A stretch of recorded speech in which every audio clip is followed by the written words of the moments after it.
Today I'd like to talk about the silver certificate. For those of you who do not know what a silver certificate is, at one point you could redeem these for its value in silver coin. It's not like today where we have Federal Reserve notes that aren't backed by anything. They are only worth something because we say it is. It's not really worth the money that it's, or the paper that it's printed on. These, at one point, were money. This is currency. And the difference is money has value. It has something backing it. It has something that says it is worth this, that you could exchange it for what makes it valuable. Legal tender notes, Federal Reserve notes, are not worth anything. You can't go to the Treasury and exchange this for $1 in silver or gold. Those days are gone. So the silver certificate, they were issued or ran from 1878 to 1964. And in that time they had two different sizes. These that you're looking at right now are what they call a small note. They're the same size as the Federal Reserve notes that we use today. And from 1878 to 1923, they had what they call the horse blanket. Is what they nicknamed them. They were actually a large note, and they were substantially bigger. Today, to find one, you wouldn't find one in circulation. You'd have to go to a coin shop to find one, and you're going to pay a hefty price to get it. So the small note started in 1929, I believe, 1928 or 1929, and they were in denominations of 1s, 5s, and 10s, whereas the large notes started out anywhere from denominations of $10 to $1,000 notes. Silver certificates began because of the passing of the Fourth Coinage Act, which placed the U.S. on the gold standard. And that was lobbied by Western banks and miners because silver, like it is today, was a commodity. And there were price fluctuations that had national and international influences. So, you know, everybody wants to make the most money that they can.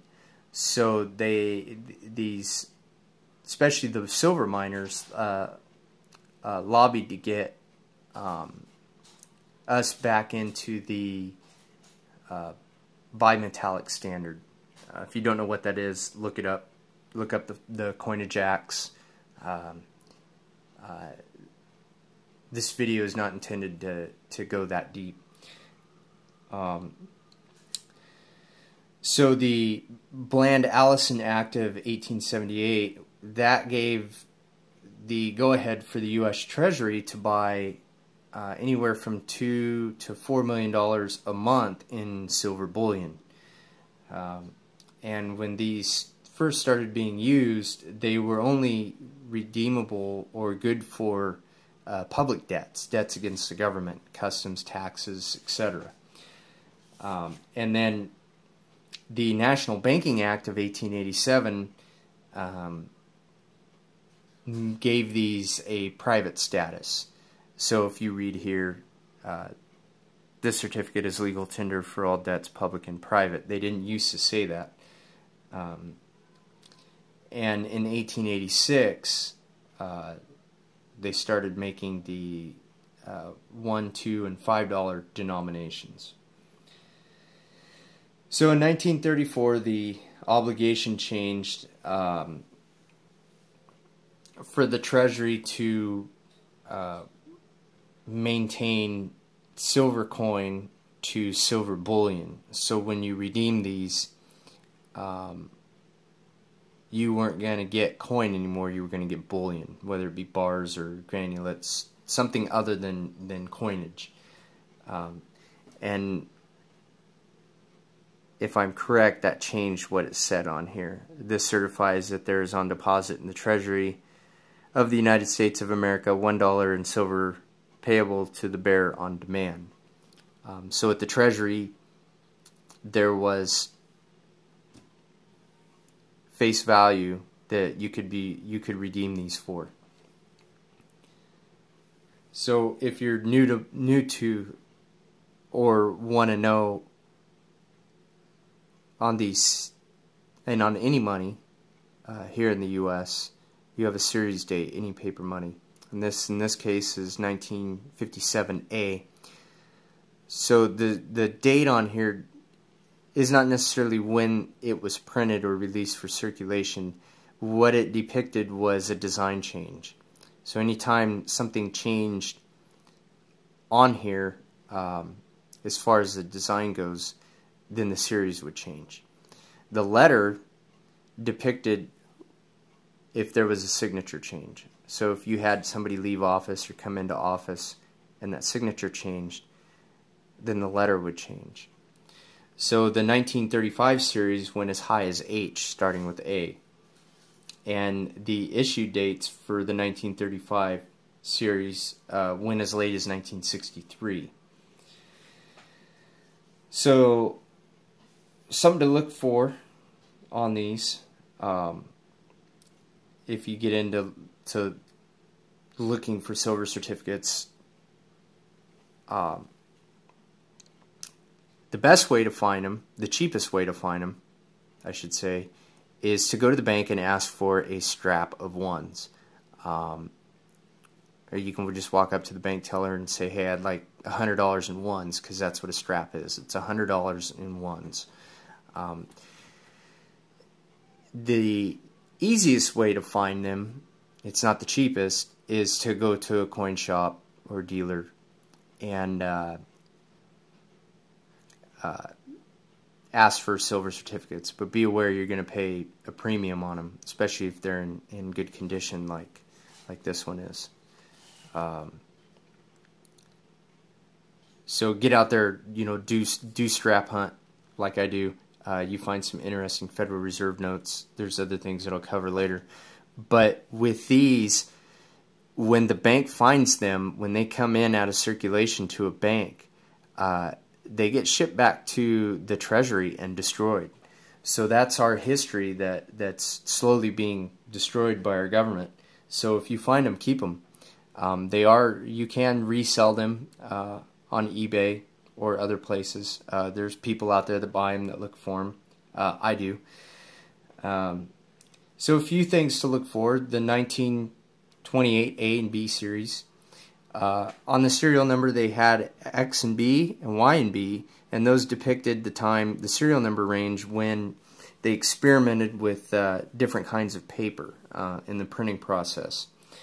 And then the 1935 A, and I've never seen these, were stamped with a red R or S. And what that was is they tested regular paper and versus synthetic paper, and that letter depicted that. And then on the 1935 D series, let's see if I got one here. 1935D, 1957A. They had a narrow and a wide reverse, and you could find that by the plate number, which is right here. And if that plate number was less than 5016, which this one is, then you had a wide back silver certificate for the 1935D series.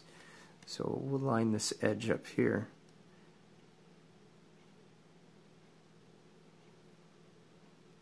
And you can see that this one here is slightly wider than this one here, with this edge lined up.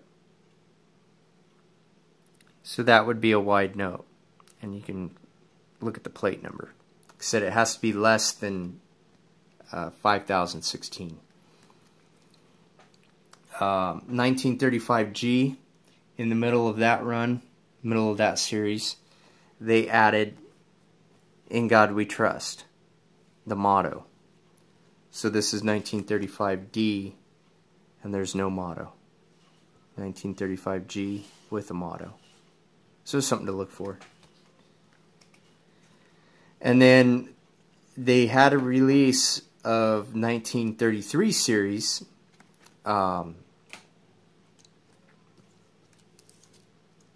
that didn't last very long, and they were to be destroyed. So there's only a few dozen out there that are known. So if you find one, hang on to them. You could probably get a hefty premium for it.